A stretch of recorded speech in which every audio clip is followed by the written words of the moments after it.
اعوذ باللہ من الشیطان الرجیم بسم اللہ الرحمن الرحیم۔ شروع اللہ کے پاک نام سے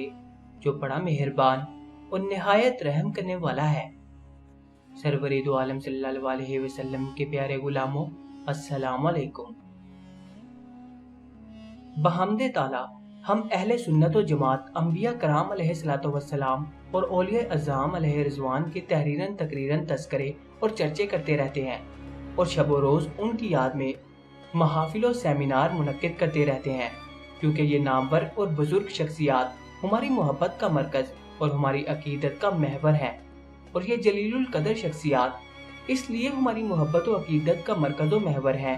کہ انہیں رب ذوالجلال کی بارگاہ میں بہت قرب اور بڑا مرتبہ و مقام حاصل ہے۔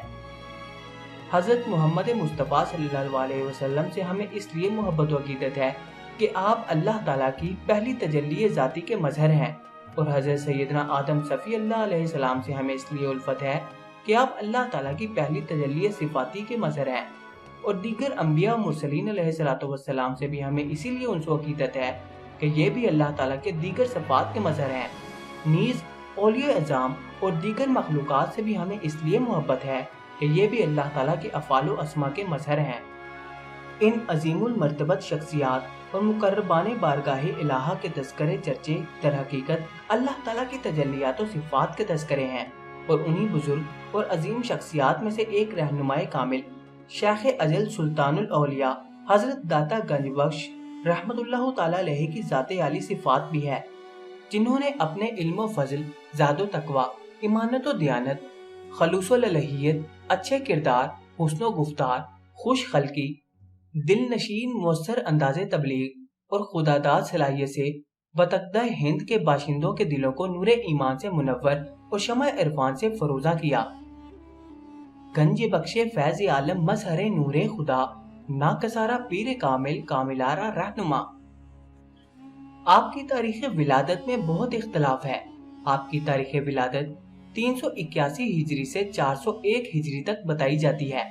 مگر مشہور مورخ محترم جناب منشی محمد دین فوق کا ارشاد و تحقیق ہے کہ آپ کی پیدائش کا فخر سن 440 ہجری یا سن 401 ہجری کو حاصل ہوتا ہے۔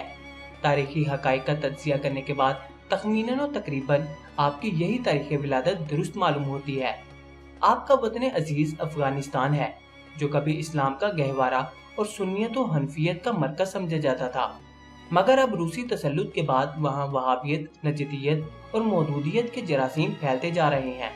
بہرحال آپ کا تعلق اسی افغانستان کے ایک مشہور شہر غزنی سے ہے۔ غزنی کے دو محلے ہیں، ایک جلاب اور دوسرا حجویر۔ آپ کے مولد کے بارے میں مشہور تر یہی ہے کہ آپ جلاب میں پیدا ہوئے اور پھر آپ کا خاندان جلاب سے حجویر آ گیا۔ اکثر مورخین کا یہی خیال ہے، لیکن بعض نے آپ کا مولد غزنی بھی بتایا، مگر یہ ایسے ہی ہیں جیسے راکم سربند ضلع مظفر آباد میں پیدا ہوا۔ اسے سربنی یا مظفر آبادی کہنے کے بجائے کشمیری کہا جائے۔ آپ خود اپنی نسبت ان تین جگہوں کی طرف کرتے ہیں۔ تحریر فرماتے ہیں، علی بن عثمان بن علی الجلابی الغزنی ثم الحجویری۔ آپ کے اس ارشاد گرامی سے آپ کے والد ماجد اور جد بزرگوار کے اسماء عالیہ بھی معلوم ہو گئے۔ آپ کے والد ماجد حسنی اور والدہ حسینی سادات میں سے ہیں۔ غزنی میں آپ کے خاندان کو بڑی قدر و منزلت کی نگاہ سے دیکھا جاتا تھا، اور آپ کی والدہ معظمہ کو عابدہ و زاہدہ ہونے کے ناطے سے بڑی شہرت حاصل تھی۔ آپ کے ماموں ولی کامل تھے اور تاج الاولیاء کے لقب سے ملقب تھے۔ حضرت داتا صاحب کے مزار کی طرح آپ کے ماموں اور والدہ کے مزارات بھی مسلمانوں کی عقیدت کا مرکز اور مرجع خلائق ہیں۔ آپ نے ایک ایسے پاکیزہ اور صاف ستھرے ماحول میں آنکھ کھولی جو علم اور روحانیت سے معمور تھا۔ ہر طرف علم و فضل کے چرچے اور روحانیت کے تذکرے ہوتے اور تزکیہ نفس کی محفلیں جمتی۔ نیز آپ کے والدین اور خاندان کے دیگر افراد کی پاکیزہ زندگی و حسن و کردار اور اوصاف محمودہ کی بدولت آپ کو اپنی تربیت کے لیے نہایت اچھا ماحول میسر آیا،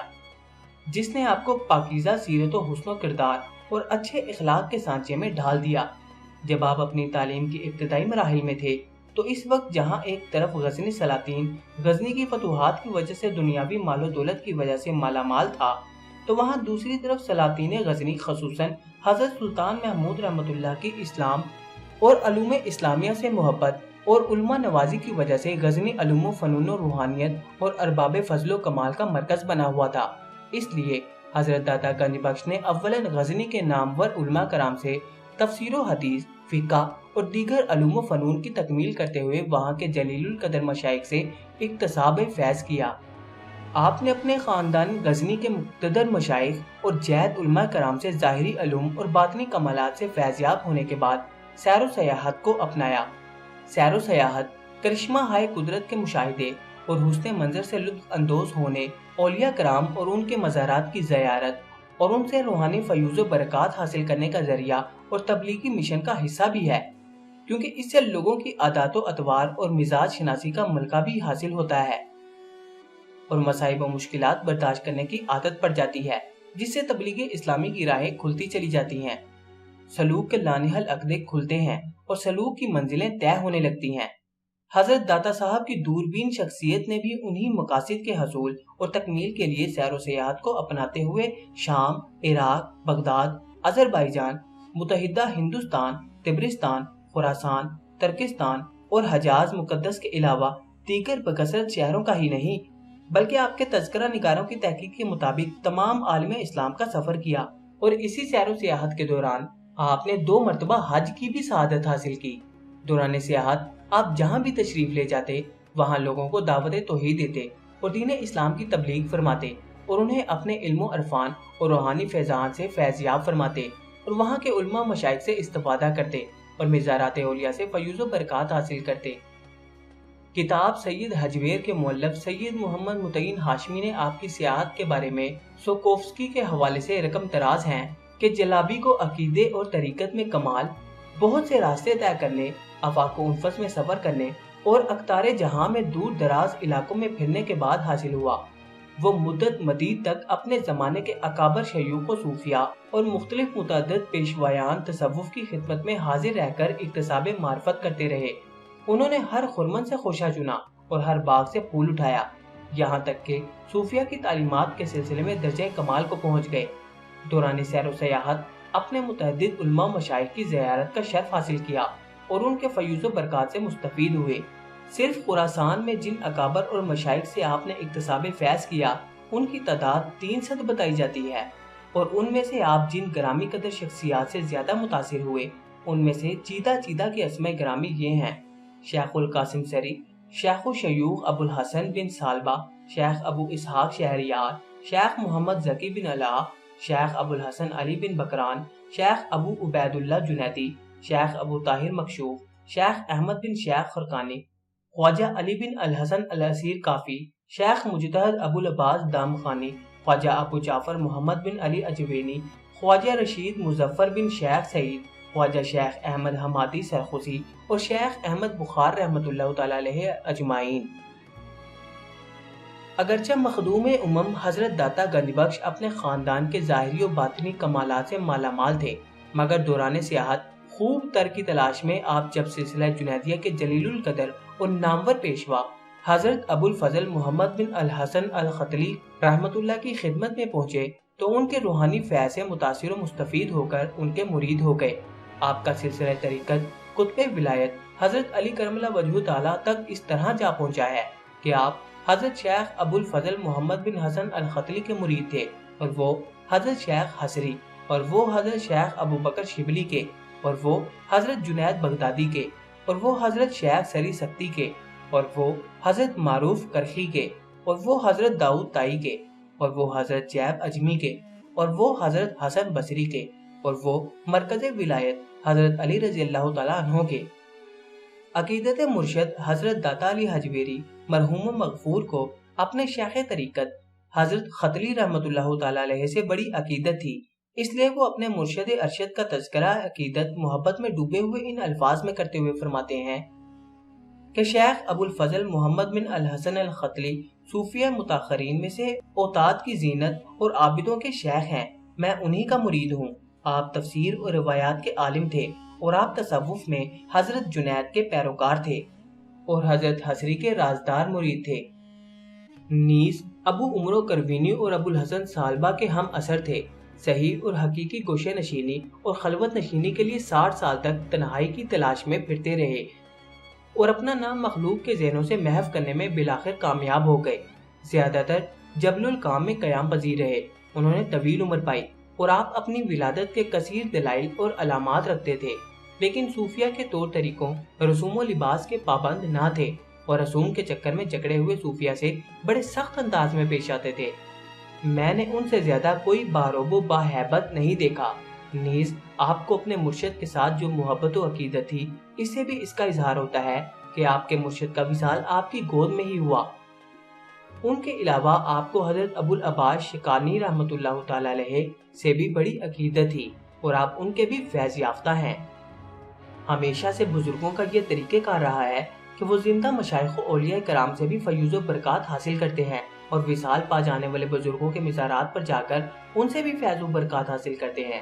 حضرت داتا گنج بخش رحمۃ اللہ نے کشف المحجوب میں متعدد بزرگوں کے مزارات پر حاضر ہو کر ان سے فیوز و برکات حاصل کرنے کا تذکرہ فرمایا ہے، جن کا احاطہ اس مختصر مضمون میں نہیں کیا جا سکتا۔ البتہ آپ کی مؤذن رسول حضرت بلال رضی اللہ تعالیٰ عنہ کے مزار کی حاضری کا واقعہ حقائق و نکات اور دلچسپی سے خالی نہیں، اسے آپ حضرت داتا صاحب کی زبانی ہی سنیے۔ آپ فرماتے ہیں کہ میں علی بن عثمان جلابی ہوں، اللہ تعالیٰ مجھے اچھی توفیق سے نوازے کہ میں ملک شام میں مؤذن رسول اللہ صلی اللہ علیہ وسلم حضرت بلال کے مزار کے سرہانے سو گیا اور میں نے خواب میں اپنے آپ کو مکہ میں دیکھا اور دیکھا کہ پیغمبر صلی اللہ علیہ وسلم باب بنی شیبہ سے تشریف لا رہے ہیں اور بوڑھے کو شفقت سے اس طرح گود میں لیے ہوئے ہیں جیسے بچوں کو لیا جاتا ہے۔ میں دوڑتے ہوئے آگے بڑھا اور آپ علیہ الصلوۃ والسلام کے دستے اقدس اور پائے مقدس کو چوم لیا، لیکن میں اس تعجب میں تھا کہ یہ اٹھایا ہوا آدمی کون ہے اور آپ علیہ الصلوۃ والسلام اسے اس حالت میں کیوں لیے ہوئے ہیں۔ آپ صلی اللہ علیہ وسلم بطور معجزہ میرے باطن اور خیال پر مطلع ہو گئے تو آپ نے ارشاد فرمایا کہ یہ تیرا اور تیرے ملک والوں کا امام ہے۔ مجھے اس خواب سے اپنے ملک و علاقے کے لوگوں کے بارے میں اچھی امیدیں قائم ہو گئیں اور اس خواب سے یہ بات بھی درست معلوم ہونے لگی کہ سیدنا امام ابو حنیفہ رضی اللہ تعالیٰ عنہ ان لوگوں میں سے ہیں کہ جو اپنے ذاتی اوصاف سے فانی ہو جاتے ہیں اور باحکام شرع باقی رہتے ہیں، کیونکہ ان کو اٹھانے والے خود پیغمبر علیہ الصلوۃ والسلام تھے۔ اور اگر میں خود امام ابو حنیفہ کو چلتے دیکھتا تو اس کا مطلب یہ ہوتا کہ وہ اپنی صفات کے ساتھ باقی ہیں، اور جو اپنی صفات کے ساتھ باقی ہو وہ یا اجتہادی غلطی کرتا ہے یا صحیح فیصلہ کرتا ہے، اور چونکہ ان کو لے جانے والے خود پیغمبر علیہ الصلوۃ والسلام تھے تو اس سے یہ معلوم ہوا کہ امام ابو حنیفہ فانی صفت ہیں اور پیغمبر علیہ الصلوۃ والسلام کی صفت کے ساتھ باقی ہیں، اور جب پیغمبر علیہ الصلوۃ والسلام سے خطا سرزد نہیں ہوتی تو امام صاحب پیغمبر علیہ الصلوۃ والسلام کی صفت کے ساتھ باقی ہیں، ان سے بھی اجتہاد میں خطا صادر نہیں ہو سکتی، اور یہ بہت ہی بڑا لطیف اشارہ ہے۔ سامعین محترم، امید ہے کہ آپ کو آج کی یہ ویڈیو پسند آئی ہوگی۔ ویڈیو پسند آئی تو چینل کو سبسکرائب کر کے ساتھ موجود گھنٹی کے بٹن کو لازمی دبا دیں۔ انشاءاللہ تعالیٰ باقی کی معلومات اگلی ویڈیو میں بیان کی جائے گی۔ اب آپ سے ملاقات ہوگی انشاءاللہ تعالیٰ اگلی نئی ویڈیو میں، تب تک کے لیے اپنا خیال رکھیں۔ اللہ حافظ۔